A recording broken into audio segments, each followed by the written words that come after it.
అయితే కొంతమంది వచ్చి రిక్వెస్ట్ చేశారు, సార్ మేము కొంత బ్యాంకులను కట్టుకోగలం, మాకు ఒక బెడ్రూమ్ పెద్దదిండే కట్టన్నారు. కొందరు వచ్చి డబుల్ బెడ్రూమ్ హౌసెస్ కట్టండి సార్, మీరు ఇచ్చే సబ్సిడీ కాకుండా మిగతాది మేము కట్టుకుంటాం అన్నారు. అంటే కేంద్ర ప్రభుత్వం 1.5 లాక్ ఇచ్చింది, రాష్ట్ర ప్రభుత్వం 1.5 లాక్ ఇస్తూ ప్రతి హౌస్ కి 90,000 మళ్ళా ఇన్ఫ్రాస్ట్రక్చర్ కి ఇచ్చింది. అంటే 3,90,000 కేంద్ర ప్రభుత్వం రాష్ట్ర ప్రభుత్వం కలిసి ఇచ్చేటట్టుగా ఆ రోజు డిసైడ్ చేశాం. 3,90,000, అందులో 1,90,000 కేంద్ర ప్రభుత్వం, మిగిలింది రాష్ట్ర ప్రభుత్వం. అయితే దానిపైన ఎంత పడితే అంత వాళ్ళు కట్టుకునే విధంగా యాక్చువల్ గా నిర్ణయించాం.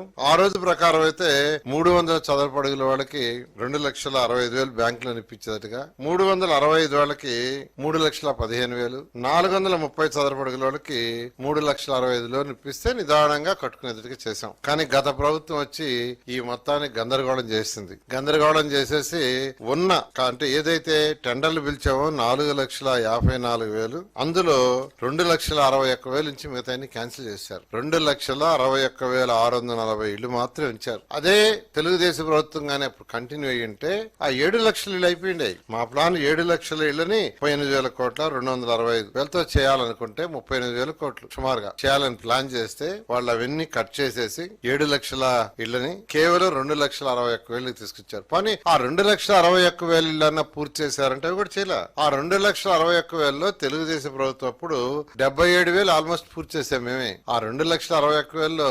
2014-19లో మేమే పూర్తి చేసాం. 50 నుంచి 75% దాకా 64,000 ఇళ్ళు అయినాయి, మేమే పూర్తి చేసినాం. 25% నుంచి 50% దాకా 49,000 ఇళ్ళు అయినాయి. 25% బిలో 1,22,000. మరి వాటిలన్నా పూర్తి చేశారంటే అవి కూడా చేయలే. అవి కూడా చేయకుండా అలాగే వదిలేశారు. ఈ రోజు ఈ ప్రాజెక్టు మొత్తం పూర్తి కావాలంటే టోటల్ గా 7,500 కోట్లు కావాల్సి వస్తుంది.